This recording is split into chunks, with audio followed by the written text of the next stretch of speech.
Hey everyone, it's Max here, and this is my new original story on the channel. There is a room in the National Archives in Washington that holds letters addressed to people who never received them. The letters are in boxes organized by year and by postal district.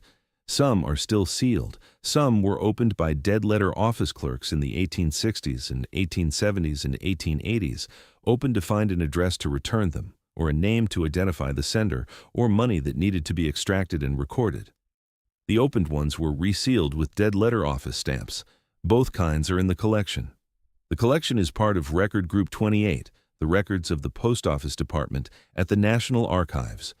The Dead Letter Office series within that record group contains the administrative records of the office, the registers of undeliverable mail organized by year and district, and in some cases, the correspondence between dead letter office clerks and people who wrote to inquire about missing letters. Some of the letters themselves are there. Not all of them. The office processed millions of pieces of mail over 167 years, and most were eventually destroyed under routine records management procedures. But the Civil War period letters, which arrived in the office in such volume that the normal processing routines broke down, survived in larger proportions.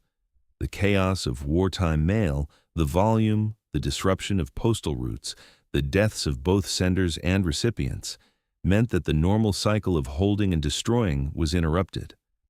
Some of the letters from the 1861 to 1865 period simply stayed in the collection. James Colwell's letter stayed. Colwell was a private in the 23rd Ohio Infantry. He was wounded at the Battle of Opequon in September 1864 and transported to a field hospital in Winchester, Virginia. He wrote to his wife Mary in Guernsey County, Ohio, while he was recovering. He gave the letter to a hospital orderly to mail. The orderly mailed it. Somewhere between Winchester and Guernsey County, the letter left the postal system. It arrived at the Dead Letter Office in Washington with insufficient address information.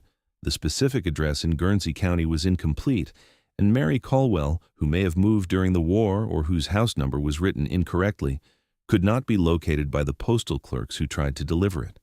The letter was logged, held, and eventually archived. James Colwell survived his wounds. He returned to Ohio after the war. He and Mary had children. He died in 1891. He never knew that his letter from Winchester had not arrived. Mary never knew what he had written from the field hospital. Their great-great-grandson, also named James, was located in 1998 by a researcher at the National Archives who had been working through the Civil War dead letter correspondence as part of a broader genealogical project. The researcher found the letter in the collection, identified the Colwell family name, traced the descendants through census records and local Ohio Historical Society records, and contacted the family. The letter was delivered in 1998. It had been written 134 years earlier. It had been in the National Archives, available to any researcher who requested the Dead Letter Office collection since the 1860s. No one in the Colwell family had known to look. The story of how it was found and delivered was covered by a regional Ohio newspaper in 1998. That newspaper account is in the Ohio Historical Society's press clipping collection. The letter is now with the Colwell family.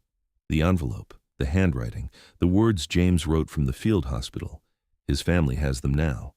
Now I want to tell you about John Vance Cheney, because Cheney is the person who documented what the Dead Letter Office contained from the inside, and his documentation is in an archive, and what it contains is more specific than any history of the postal system can convey.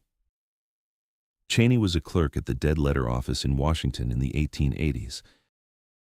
He was also a poet. He would later become the first city librarian of San Francisco, and he had the specific disposition of someone who understood that what he was handling was not administrative debris, but human evidence. He kept a private journal during his years at the Dead Letter Office. The journal is at the Smithsonian Institution in Washington. The journal describes what Cheney found when he opened undeliverable letters to identify senders or recipients. He describes the categories of letters that arrived most frequently. He describes what they contained. He writes about the money letters, envelopes with cash inside, sent by immigrants to their families, caught in the Dead Letter Office because the address was wrong by a street name or a ward number. He writes about the category he found most affecting: letters from soldiers written during the Civil War that arrived at the office after the war had ended because postal routes had been disrupted and the letters had taken years to work through the system. By the time they reached the office, the people they were addressed to had moved, or died, or could not be found. He opened letters that had been written by men who were already dead when the letters arrived. He read what those men had written to their families. He recorded in his journal, without reproducing the letters, what they contained: requests for news from home, descriptions of where they were and what they had seen, in some cases what they believed might happen to them. He describes a category of letter he saw frequently: letters from soldiers that ended mid-sentence.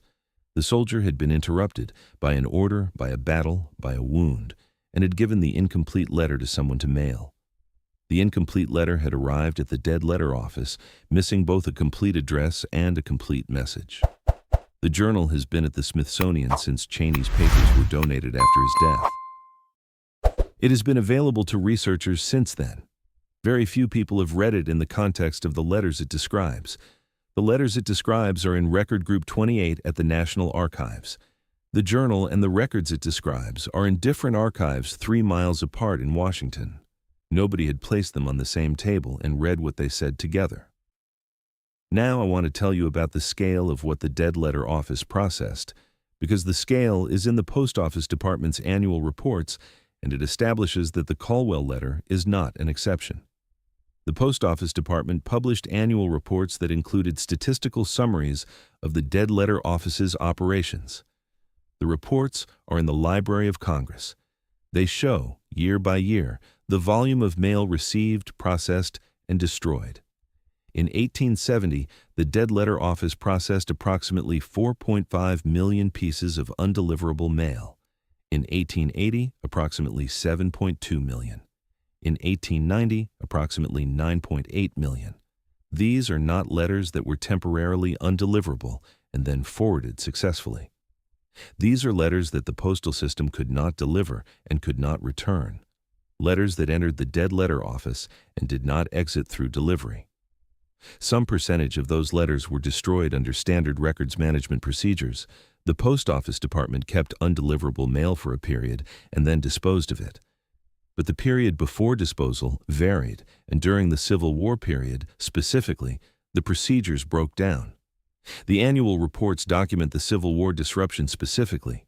The 1865 report notes that the dead letter office was receiving military mail that had been in transit since 1862 and 1863, delayed by the disruption of postal routes in the South and the overwhelmed military mail system. The office had no systematic way to process the volume. The result was that Civil War military letters accumulated in the office in a way that normal correspondence did not. The specific volume and the specific survival pattern mean that the Civil War dead letter office collection at the National Archives is the most significant surviving archive of ordinary American correspondence from the 1860s. Not the letters of generals or politicians, those are in different collections. The letters of soldiers, their wives, their parents, their children. The letters of people whose only record in the historical archive is a piece of mail that never arrived. There is a letter in the dead letter office collection at the National Archives that I want to tell you about specifically, because it illustrates what the collection contains in a way that statistics cannot. The letter was written in 1863 by a woman named Hannah Morse in Lancaster, Pennsylvania. It was addressed to her son William, who was serving with the 79th Pennsylvania Infantry. The address on the envelope was incomplete. William's regiment and company were written correctly, but the postal clerk who processed it could not match the address to a deliverable military mail route during the period when the letter was in transit. Hannah Morse's letter entered the dead letter office in early 1864. William Morse was killed at the Battle of the Wilderness in May 1864. He never received the letter. The letter is in Record Group 28 at the National Archives. It is still sealed. The dead letter office clerks of 1864, following the procedure for letters whose contents might help identify a recipient, did not open it because the address information was sufficient to identify it as military mail. They logged it and held it pending resolution of the delivery problem. The resolution never came. Hannah Morse's sealed letter to her son, who was killed before it could reach him, has been in the National Archives since 1864. I found the record of it, not the letter itself, but the register entry documenting its receipt and holding, in the Dead Letter Office registers for the Washington District, 1863 to 1865. The registers are in Record Group 28. They are not digitized. They require in-person research at the National Archives in Washington. The entry for Hannah Morse's letter is a single line: sender name, recipient name, and regiment, date received, disposition noted as held military, address incomplete. The letter is filed somewhere in the physical collection organized by year and district. I have not held it. I have seen the register entry that proves it is there. Now I want to tell you about the immigration letters, because the immigration letters are the second major category in the Dead Letter Office collection, and the one that is most likely to be relevant to families with roots in the great immigration waves of the 1880s and 1890s. Between 1880 and 1910, approximately 12 million immigrants arrived in the United States. Many of them wrote letters home to families in Europe, and many wrote to relatives who had arrived earlier and whose addresses they had. The postal system between the United States and Europe in this period was reliable. Letters crossed the Atlantic regularly. But the American domestic postal system was less reliable for immigrants whose English was limited and whose address information was often approximate. An immigrant writing to a cousin in the Italian neighborhood in New York, rather than to a specific street address, or to a relative in Pittsburgh near the steelworks, rather than to a specific house number, produced a letter that the postal system could not deliver. Those letters entered the Dead Letter Office. The Dead Letter Office registers for the 1880s and 1890s include substantial volumes of immigration-era correspondence. The letters are often in languages other than English: Italian, Polish, Yiddish, Hungarian, Slovak, which made the standard clerk procedure of opening them to identify the sender or recipient more difficult and sometimes impossible. Some of those letters contained money. The Post Office Department's annual reports document the amounts of cash extracted from Dead Letter Office mail, the money that immigrants were sending home or that families were sending to immigrants that ended up in the office. The extracted cash was logged and eventually transferred to the Treasury. The letters from which it was taken were archived. The letter that carried the money your great-great-grandmother sent to her sister in 1893 may be in Record Group 28. The money is gone. It went to the Treasury under standard procedure. The letter, if it was not destroyed in the routine records management cycles, may still be there. I want to tell you about the specific mechanism for finding letters in the Dead Letter Office collection, because the finding is the actionable step, and I want to give you specific information. The Dead Letter Office records in Record Group 28 are organized by year and by postal district. The registers, the administrative logs of mail received, processed, and held or destroyed, are the primary finding tool. The registers are not fully digitized. They are available for in-person research at the National Archives in Washington, D.C. The registers contain sender names, recipient names, dates, and disposition information. If your ancestor sent a letter that never arrived, or if they were the intended recipient of a letter that never reached them, their name may appear in a register entry. The search is not simple. The registers are handwritten, organized by receipt date rather than by name, and not indexed in any searchable database. Finding a specific person requires knowing approximately when they might have sent a letter and from which postal district. For Civil War soldiers, the military mail registers are a separate series within Record Group 28 that is organized by regiment, which makes searching more manageable. For immigration-era letters, the postal district is the relevant organizing principle.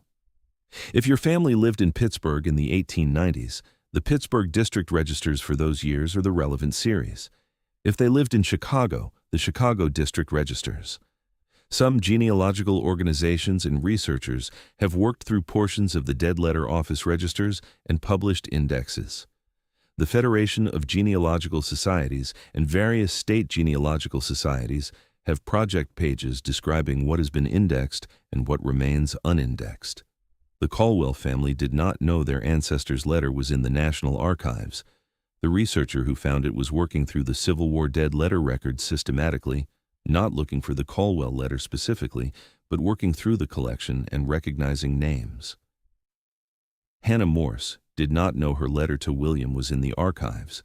She died in 1887, 23 years after the letter was logged in the Dead Letter Office register, not knowing that what she had written to her son was preserved in a federal archive.